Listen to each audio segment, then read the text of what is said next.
Welcome to Spirits Podcast, a boozy dive into mythology, legends, and folklore. Every week, we pour a drink and learn about a news story from around the world. I'm Amanda. And I'm Julia. And Amanda, it is hometown urban legends time. Let's buckle in. Let's lock it in. I am excited. I am stoked.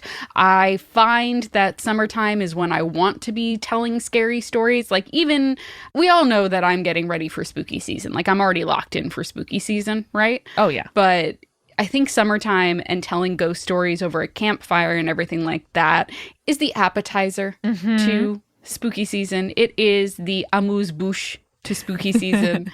It is the prologue to spooky season. It is the orchestral opening to a musical of spooky season. Go in, Queen. Damn, you woke up on the lyrical side of the bed this morning. I truly was just trying to remember what it's called when the orchestra plays before a Broadway musical, and I kept coming up with other things, and I was like, Overture, come on, girl, my love. lock it in. Overture, that's it. That's it. Nailed it. Nailed it. I love it. And as usual, you create something beautiful in the quest to do something you've already done before. Julia, do you have an urban legend to start us off with today? I do. I have a couple of this for Amanda's in the crowd and also for us. This episode is coming out right after we did our wholesome urban legends episode last week. And I did have a couple that I had chosen where I'm like, well, the spookiness on these is very light. And then I didn't realize how scared Ronald was going to be by even the simplest of things. So these ones kind of made it to next week. Love it. So here we go. We have the wholesome entree or shot, if you will, and the spooky chaser. That's how we like to do it here on Spirits. Exactly. So I have an email here from Maddie, she, her, titled Finding Great Grandma's Wedding Ring. Okay. Can't be that bad. Can't be that bad. She starts with, hey, creepy cool folks. Your call for emails has finally motivated me to write in with some family stories.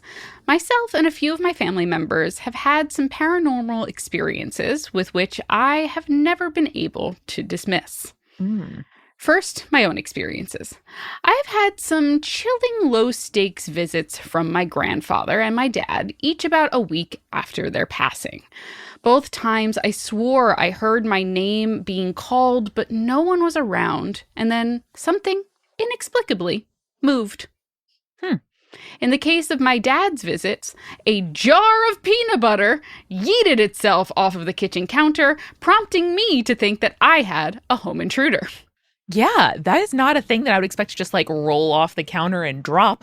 And not even roll off the counter and drop. No. It was yeeted off the kitchen counter. What a good verb. I love language. After a very nervous call to 911 and a late night visit by the police, Girl, what'd you say? Girl, what'd you say?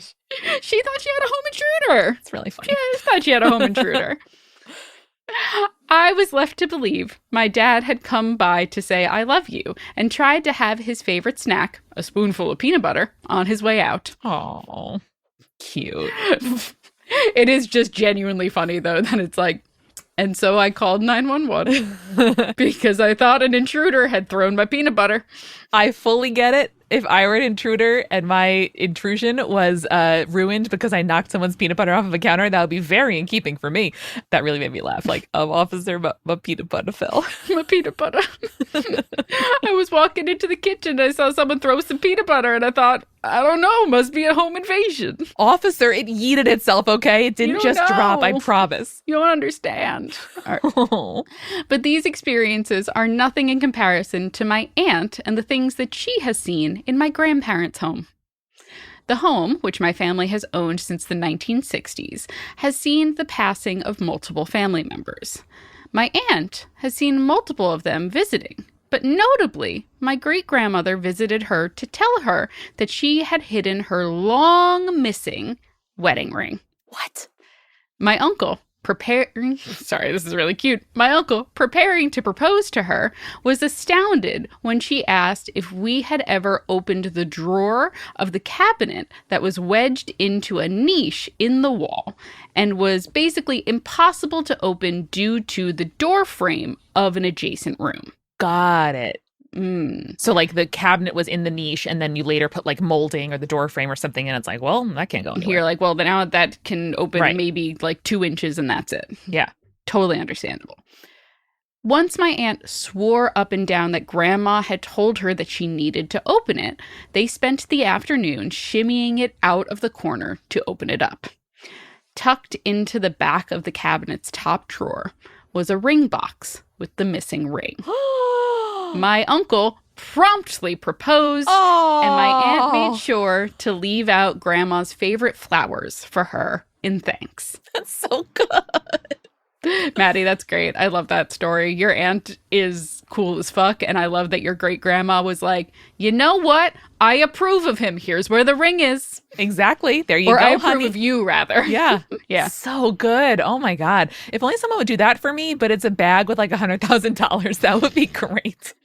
Well, Amanda, you got to have that little monk that we talked about from the house spirits come visit you. You're right. Yeah. You're right.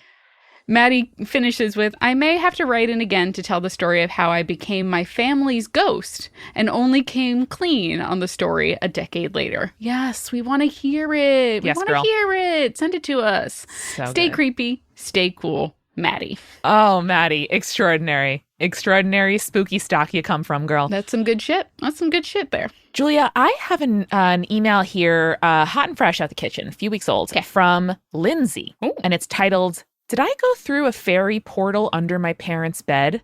And did it follow me? Uh-oh. Uh-oh. I want to know. Buckle up. Hey, Amanda and Julia, I've been listening for 2.5 years and finally got caught up on all episodes as of today when I'm writing this. See, that's a reasonable amount of time to spend listening to episodes. So I'll be honest with you right now. Yeah. If folks are like, hey, guys, it's been 9 weeks. I've been listening to nothing but you for the, past 3 months. I'd be like, are you okay? Are you okay? Lindsay continues. So, thought it was time to send in my own urban legend. I love all of your miniseries, but particularly its Norse, of course, because Freya. I also loved the Black Cat episode, as all my cats have been black, and I love the misunderstood. Aww. That brings me to my urban legend, or should I say more of a story from when I was that creepy kid. Yes. Send. I'm going to apologize now for this story, as it may be long and I may be distracted and sidetracked. I'm Irish and have ADHD, so I don't know how to make a long story short. The best combo of things. You're among friends here. But I'll try and hope that you read this. I am 36, a woman. My pronouns are she, they. I live in Connecticut, and the story does end there. But we begin in the small town of Webster, Mass, bordering on Connecticut. Webster, Massachusetts. Boston. Okay. So, like I said, I was a creepy kid growing up, but let me start in the beginning. When I was 2, my parents and I moved into the apartment that I would go on to live in for 29 years of my life. Hell yeah. Life wasn't easy growing up. My parents argued a lot, and so I would look for an escape. And I like to think the Fae helped me with that. Growing up, my folks had a waterbed with a frame, and they eventually got rid of the waterbed, which was a shame because I loved it. Anyway, back to the story. Hey, listen, I think my parents had a waterbed before I was born. Really? Because at one point, my childhood home was a 2-story home, but their master bedroom was our dining room at one point. And when they lived on that floor, they had a waterbed. So they lived on the main floor, or the dining room was upstairs? They lived on the main floor. Okay. I mean, that makes sense. And then eventually they put a dormer on the upstairs and et cetera, et cetera. Got it. But they would tell me stories about the waterbed, but I never experienced the waterbed. So I've never sat on a waterbed before, and I feel like I would enjoy it. I think so. I mean, it reminds me of the womb. Who wouldn't like that? Exactly. It just went out of style because they would pop and then everything would get gross. Better to have it on the main floor than an upper floor, though. I got to be honest. That's what I'm saying. Yeah. So they did, however, keep the waterbed frame. So the headboard was flush against the wall, but there was a small crawl space through the bottom. And Lindsay has attached a drawing, Julia, to give you an idea of how it looked. Let me see that. So, Lindsay, thank you so much. Basically, the headboard goes against the wall. There is the platform that the mattress would have gone on. And then there are some drawers under the bed. But in between the headboard and the start of the drawers is a little crawl space. That is perfect child size. Exactly. Right under where the pillows would be, basically. And Lindsay says that until they were about 8 or 9, I would just crawl in that space and hide out. It was cozy. Yeah. I, in fact, would crawl under there, and then when my mom or dad came in the room, would grab their ankles to scare them. Again, hell yeah, dog. creepy kid. I love that. So I was an only child, and there weren't a lot of kids my age in the neighborhood, so I used my own imagination a lot. Relatable. For example, when I would sleep over at my grandparents' house, I would pretend to be in the jungle trying to find a hidden temple when I explored the woods and crick behind their house. Lindsay. I would pretend I was living in the woods and the crick was my source of water, so I would tie a string on a stick and quote-unquote fish. I also like to think I was an apothecary, and I would grind grass and flowers to make remedies. Children just loved making potions out of grass and mud, and I love that for us. Or the self-serve soda machines at the movie theater. That too. Yep. So you can imagine that I used this crawl space and pretended I was in a cave or whatever I could think of that day. Mm-hmm. So from when I was about 4 or 5 to when I grew out of the crawl space at about 9, I would imagine that a tiny door would appear on the wall under the crawl space in my dreams. I would have dreams if that's what they were. Who's to say? They were very vivid and felt very real. But I would have dreams that were so vivid, they felt like a hallucination where I crawled into the space and entered the door. Now, I know, don't go through the Fae portal, but I was a kid, so what did I know? Hey, listen. There's a reason why there are so many stories about like children going through portals and doors and stuff like that. Like it is a common practice for children. I don't know. It's hard to resist. Yeah, it's like the idea of, you don't question it. You just want to go on the adventure. Absolutely. Hell yeah. So in these dreams/hallucinations, when I entered the door, it would open into a huge underground cavern filled with creatures and lights and buildings. Think of and I'm so glad Lindsay said this because I imagine it immediately. Think of the book City of Ember. Oh, yes. With a huge underground cavern with shops and houses built into the rocks or pillars of earth. Did you get super into the idea of like canned peaches because of that book, or is it just me? I still think about canned peaches now. Of course, Julia. Of course I do. Yeah. I exclusively make peach upside down cakes with canned peaches, and I call it my Ember cake. Amanda, that's the cutest fucking thing I've ever heard. Yeah, and then I brulee the top so it gets all caramelly. God damn it. That's adorable. Yeah. So, from what I remember, there were walkways made of popsicle sticks or playing cards, maybe. It was all kid-sized. The little shops had wooden spools for tables and thimbles for chairs. This is so, like, City of Lost Things kind of vibes. It's That's exactly adorable. what I fantasized about as a kid as well. Mm-hmm. There were pixies, goblins, hobgoblins, and of course, fairies, who were all tall and beautiful. Looking back, they may have been from the Seelie court. I'm also sure there were unseelie as well, but my memory is a little bit hazy. I had such a wonderful time in this imaginary place when I was able to escape the chaos and fighting around me. I would spend all night dancing with the little mushroom people, playing games, and exploring with the Fae friends I made. Now, I don't remember if I ate or drank anything while I was in this world, but I would get a feeling not to. So I am pretty sure I listened and never did. Right, because you were like, crawling through this space, acceptable. Eating something here? Absolutely not. Absolutely not.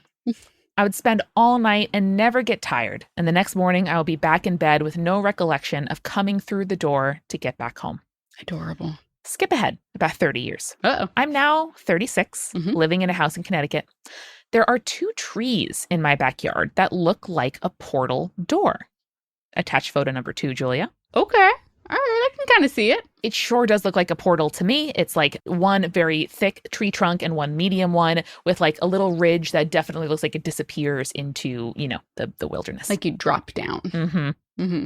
My new kitty Rumple. Yes, as in Rumpelstiltskin. Don't worry, there's 3 photos of him attached to this email. He's a handsome good boy. Oh, he is a handsome good boy. He's a handsome good boy. Did you see his little jacket in the snow, Amanda? He has a quilted barn jacket like an elegant kitten. He looks so handsome. And he is on a handsome leash with, or a harness with a leash that matches his eyes, frolicking in the grass. Good for him. I love you, Rumple. I love him. What a good name. Okay. Sorry, sidetracked. Did you hear that they're trying to make like Rumple the new shot that bartenders do? And I hate that. No. What? It's really bad. Really? It's really bad. Wait, what does that mean? Just like, so you know how there are certain alcohols that like go in and out of fashion with bartenders? Like Fernet was a big one for right now. They're all into Amaro or whatever. Yeah. Well, the new one that is kind of up and coming is Rumple, which is this like peppermint schnapps, essentially, Oh. that they are starting to like kind of get popularized again. I don't know exactly why, but No. it's very odd. It's very odd. Well, it's a great name for a cat, to be determined on the bartender shot. So Lindsay continues, as I was saying, there are 2 trees in the backyard that look like they could totally be a door to another world. And to make it worse, or should I say, to confirm my suspicions, my cat will sit in front of those trees staring into the void like he's waiting for a friend to come out from the other side. Uh-oh. Now, we all know cats have that interdimensional vision that we don't, and they have to be creepy about it, obviously. And ever since my move, the dreams that I once had as a kid, I now have again as an adult. All the time. Only things are different, scarier. The door in my backyard now appears in my dreams. Only I never go in, but I do feel like something is trying to get out. And whatever it is always in the form of my ex. Oh, that sucks. His face is blurry. His eyes are black like coal. And whatever this thing is, it's never been able to get me. As every time I have this dream, my ex is trying to get back with me and ruin the relationship that I am in now. Oh. I like to think a couple of things are stopping this entity from entering our world. One, definitely Rumple, my cat. Good. I Good job, also, Rumple. though, good job. Rocking and rolling. You're doing your part. Turn those beautiful green eyes and say, absolutely the fuck not. But I also like to think that my godmother, who has been gone now for 4 years, is also protecting me from whatever this thing is. I've thought about going through the door in hopes of finding the magical place again, like I did when I was a kid, but I can't seem to bring myself to do it. I would love to revisit the place that helped solidify this young girl's already wild imagination, love of cryptids, witchy affection for black cats and crystals. And I'll write in more about me being a creepy kid, especially my visit with the Hat Man, and see attached photo 6 of a t-shirt I found. In the meantime, stay creepy, stay cool. Not all Fae portals are bad. Later, Saters. I'm concerned that if they go into the portal now as an adult, they won't be able to get back. I completely agree. Everything in the fictions that I've read tell me that that is probably the case. Also, the t-shirt's fucking hilarious. What does it say, Julia? It says, I can't take Benadryl because I owe the Hat Man money and I don't want to see him. Mm-hmm. It's pretty good. Sure Pretty does. good. And I will share a bunch of these images on at Spirits Podcast social media so you can see Sweetie Rumple and the portal. Incredible. Thank you, Amanda. Lindsay, thank you. Take care of yourself. I think you may have to just recreate this space in art because it seems like something about the real world is collecting bad energy that I don't want you to take on. Yes. And also, I don't think you'll be able to send us an email from the Fae realm if you do go back and get stuck there. So You're so right. that does make it a little bit harder for us to keep the audience and ourselves updated on this story. And as a journalist, I'm not a journalist. That's really important to me. You know, content comes first and also your safety. Just kidding. Thank you, Lindsay. And please do write more in. Incredible. Amanda, I am craving a drink, not from the Fae realm, because I don't want to get stuck there. Not Rumple. Not Rumple, Julia. It's 2:00 in the afternoon. I can't do Rumple. We'll be right back. Hey everybody, Amanda here. Welcome to The Refill, where I would like to extend a special welcome to our newest patrons, Russ, JK72, and Gizemli, as well as our supporting producer level patrons. Now guys, when I say we couldn't do this show without you, what I literally mean is we would have to stop the show if we did not have your support on Patreon. So thank you very much. We really appreciate it. And we love that those of you with disposable income to share help make this show possible for everybody else. Like, it's just a rad thing to do, and we really appreciate you. So thank you to the supporting producer level patrons, Alicia, Ann, Hannah, Lily, Matthew, Rico, like Scott, and Will, and our legend level patrons, Audra, Bex, Chibi Yokai, Michael, Morgan H, Captain Jonathan, Malachi, Cosmos, Sarah, and BM Me Up Scotty. If you would like to follow us for free on Patreon, just because social media is not like your thing these days, valid, then you can do so at patreon.com/spiritspodcast. And if you want to become a paid patron, that's also where you do that. And hey, folks, we have so been enjoying all of the beautiful stones you've added to our stone soup of urban legends recently, but we also want to mix in your voicemails. So remember, if you're in the U.S., you can call us right on your phone at 617-420 nice, 2344. Or if you're outside the U.S., email us a voice memo, spiritspodcast@gmail.com. Even if it's a shorty and you're just telling us something quick or asking us a question, that's totally cool. Or even if it's longer, we will pause and react in between your voicemail. We want to hear you, so send them in. It is a wonderful time at Multitude because it is our annual summer survey. We take your opinions really seriously, so every single year we ask you questions that help us determine what we do with the future of Multitude. We have decided things like what kinds of shows to make, where to tour, and what kind of merch to provide to you, so make your voice heard. And then as an extra incentive, at the end of the survey, we have a collage of our pet photos. And y'all, we have added some pets over the course of the last year. They are so cute, and you're not going to want to miss it. Takes about 10 minutes to do. We really appreciate your time. Please go to multitude.productions/survey or click the link in the description. One more time, that's multitude.productions/survey.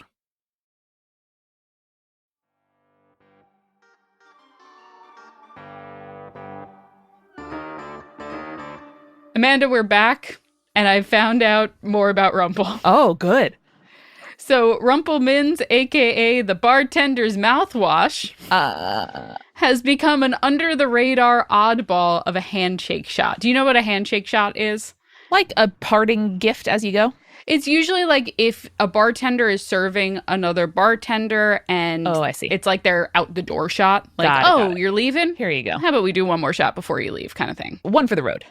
Yeah. So Rumple Minze is now kind of a thing, you know? Dang. Here's an article from Vine Pair called "When the Modern Cocktail Renaissance Kicked Off in the Early Aughts, it came with newfound appreciation for long-ignored liqueurs and amari, many of which since have become common cocktail ingredients.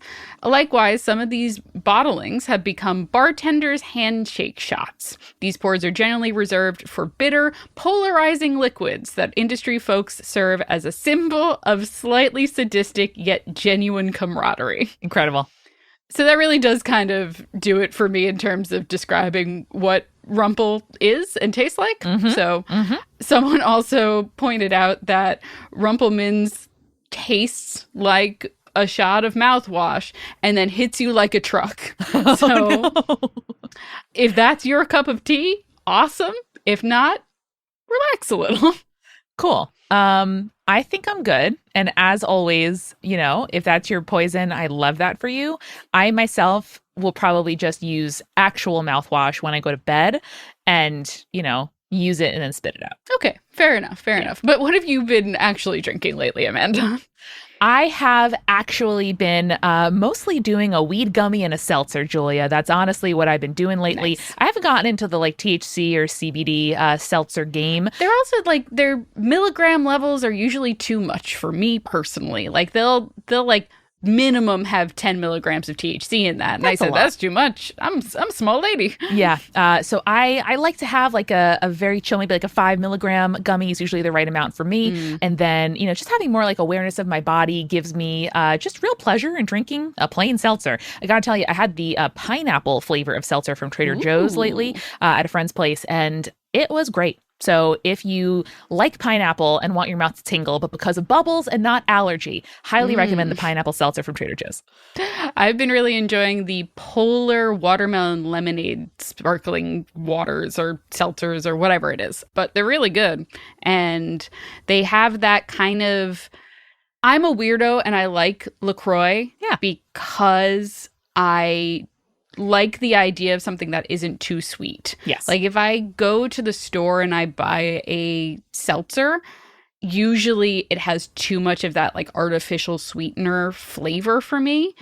But these Polar ones are perfect because they have like the essence of the taste without it being like, and now my mouth tastes like candy. You know what I mean? I do. And Trader Joe's also has a dupe of that Polar flavor, so I'll have to check that out. It is very good. I miss Trader Joe's. My Trader Joe's is so far away, Amanda. All right. Well, next time you come over, I'll give you some tomatoes and you'll have to go to the Trader Joe's. That sounds fair. I love that. All right, Amanda, I have another story for you. Let's go.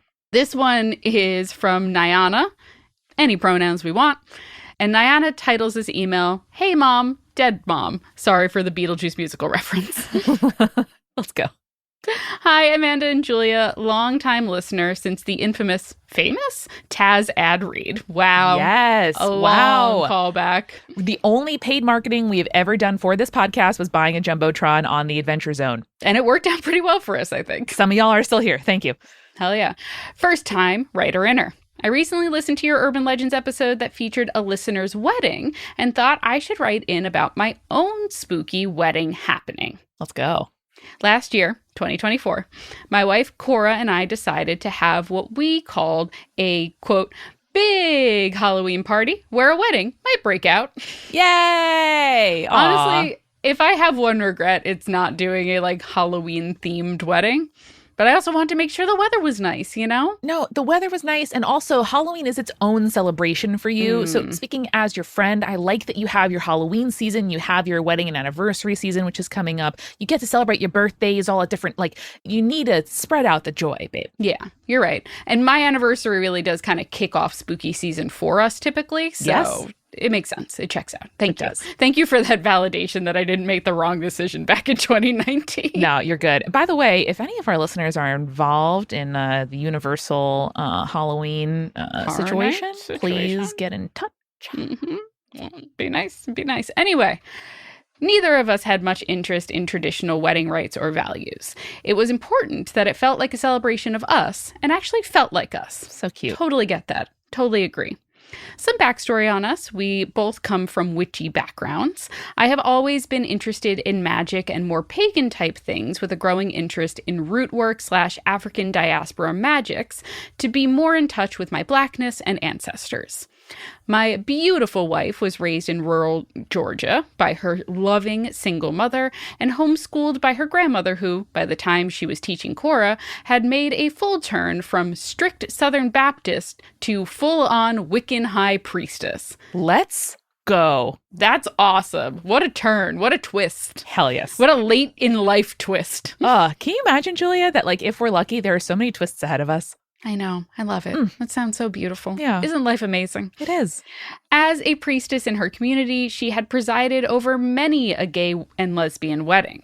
So, growing up, my wife got to be a little baby witchlet, stomping around in Birkenstocks and accompanying her grandma to the local pagan shop to, as she said, look at all the cool rocks they had. Yeah. Amazing. So cute. Huge for rock kids, especially little rock queers. Truly, I am so glad you two found each other. That's right? Amazing. Oh.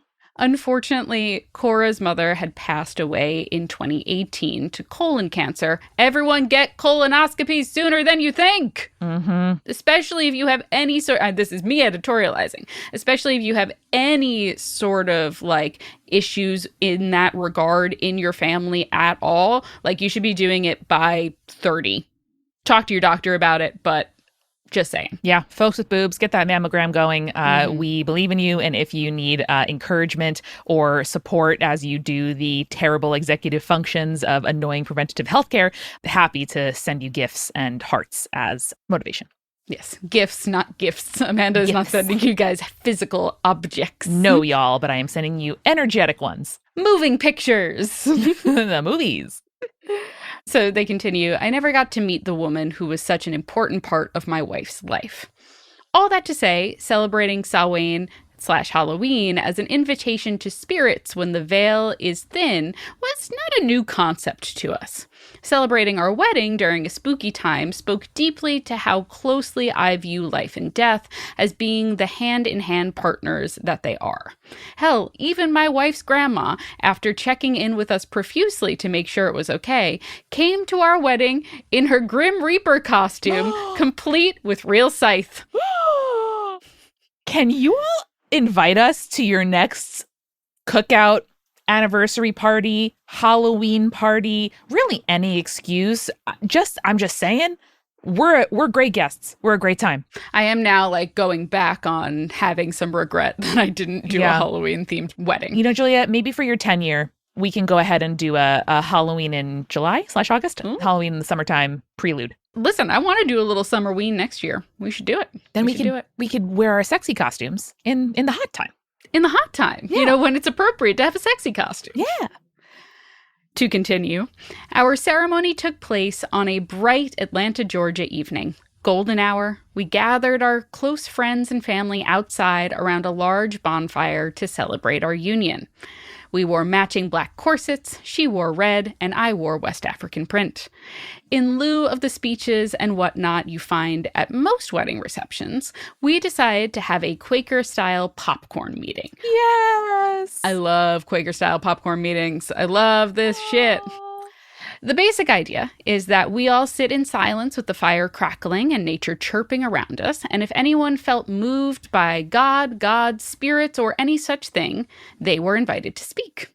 It's a really, like, beautiful thing. It's, like, very community-driven. It's a great, like, practice to have, and it's one of my favorites, like, in terms of religious practices. So good. Near the beginning of the ceremony, I noticed one of our guests' eyes got extremely wide, like they'd seen something behind us. Her eyes darted around to the people around us, as if checking whether anyone else was seeing what she was seeing. This guest had been one of my childhood best friends and a fellow witch, whose main job was falconry and all things bird. Whoa. That's so cool. How do I become one of your friends? Because this is incredible. This is so fucking cool. Incredible.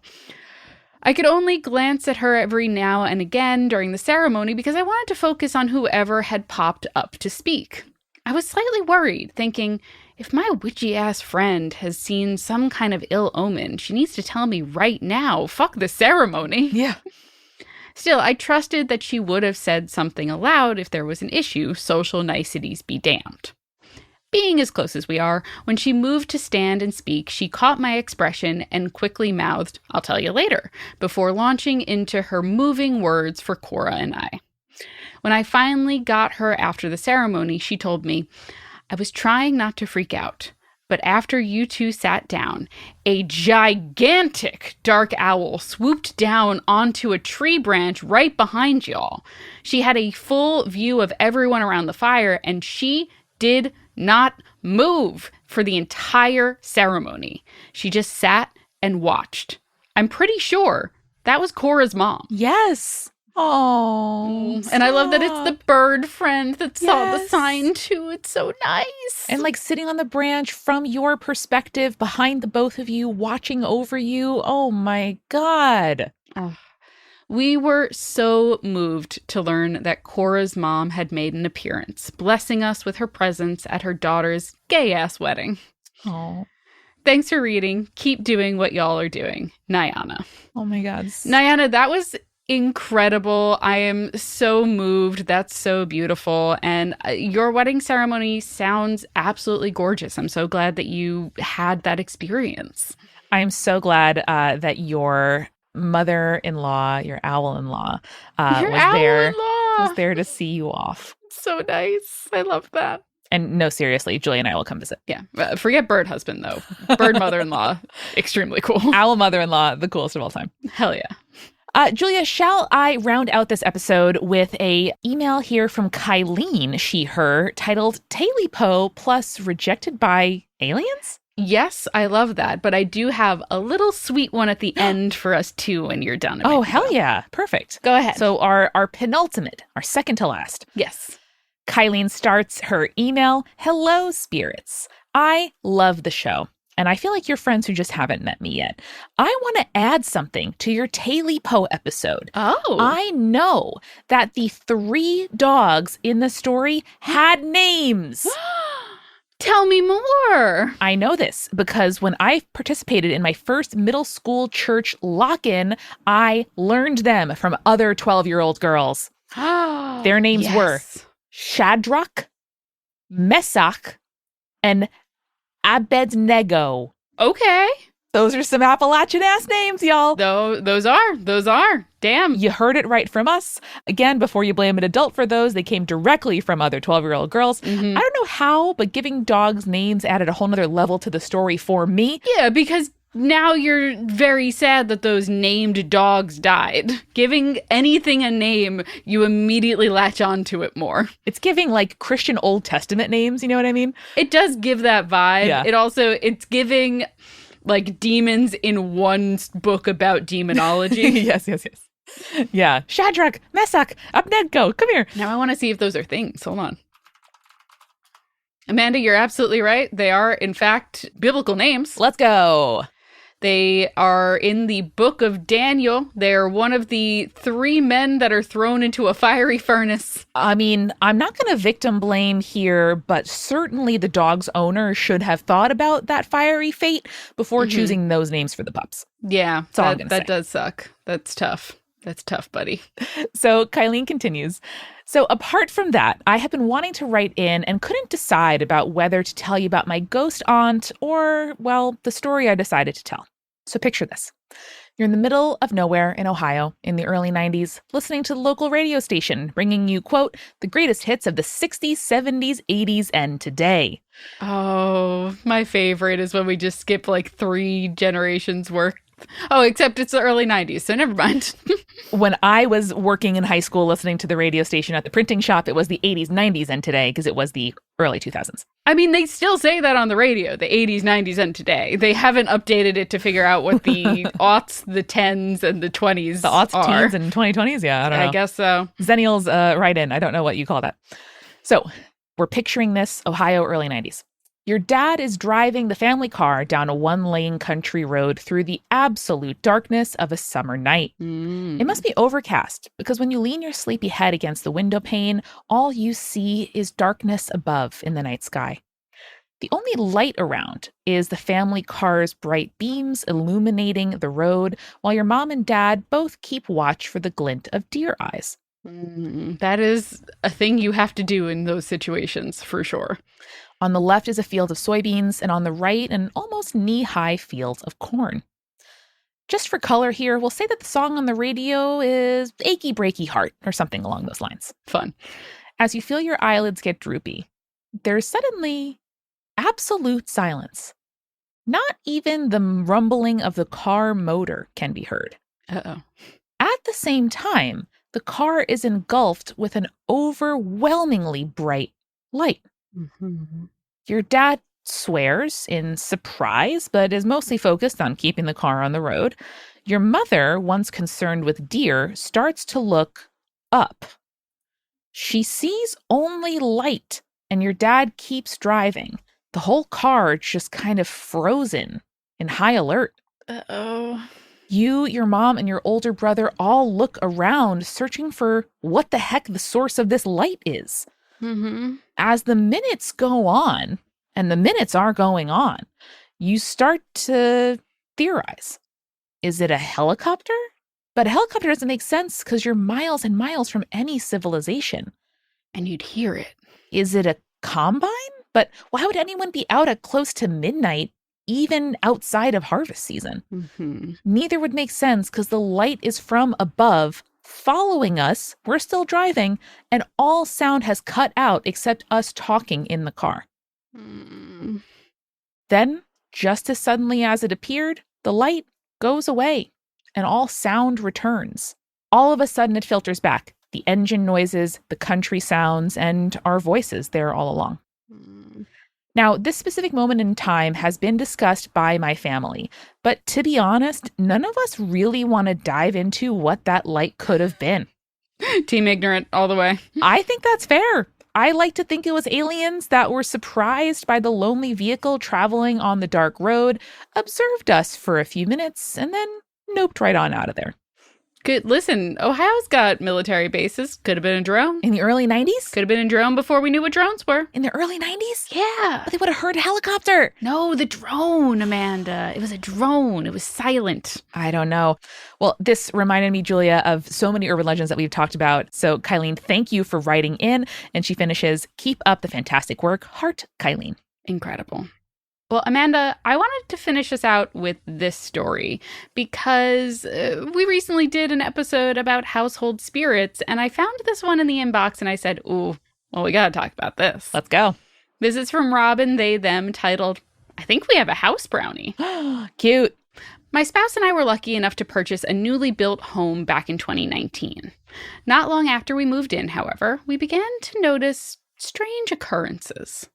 Totally at random, my spouse would hear me call for him, sometimes even scream in terror, only to come rushing to my side and discover that I'm perfectly fine and never called him. You're like, honey, what the hell? I heard you scream in terror. What do you mean you're fine? Oh my God. In my experience, I would sometimes feel like someone was watching me when I was all alone, or items would be in places where I swear I didn't originally put them. Or I would suddenly feel like I was being urged to go elsewhere, usually to check in on my spouse.